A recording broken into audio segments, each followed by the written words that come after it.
It doesn't matter who dies in this country. It doesn't matter who dies in this country. Jack is never going back into his box. You will never get Jack back into that box. And if you try to touch Jack, Jack will send you to the lime pits, you and all your children. And God is going to watch and allow it.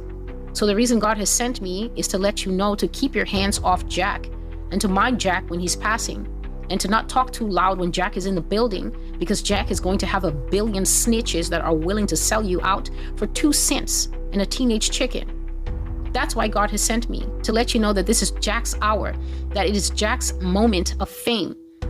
And the beast received his power from the dragon, and it was granted to him to triumph against every tribe and tongue and nation. Jack is on the move, so you need to learn to mind Jack, because Jack has no forgiveness, because Jack is a single player only, and Jack will prevail mightily against the saints, because Daniel already told you in chapter 7 that he saw a 4th beast rising, and it was not like the others, meaning that the final kingdom of the end is going to be a crushing and destroying Reich that will trample the residue underfoot. You know what Jack has to tell you? Jack says that it's not his fault that you haven't been reading the Bible. Jack says that it's not his fault that you believed Tony Evans and T.D. Jakes and Joel Osteen and everybody else, and you thought that that was what Christianity was. Jack knows his Bible, and Jack is on the move.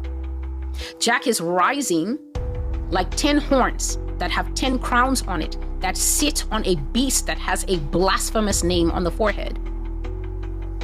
And Jack says, mind me as I pass. Mind me, because I'm the owner of the lime pits.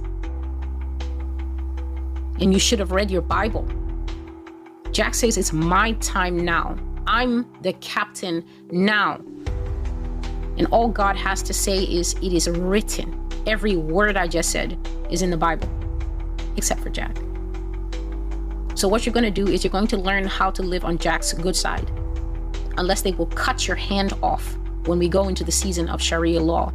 And you won't be able to say, hey, I'm an American, because it's really hard to care about what you are when you have one hand like a Saudi that made a mistake. They will cut your hand off in this America. I've already talked about it. The place where they tell you, you've been bad. You've been bad. They cut your hand off, they cut your head off if you've been bad enough. Jack has the upper hand now. It doesn't matter who you're waiting to die. It doesn't matter what election you're waiting for. You are never going back to normal.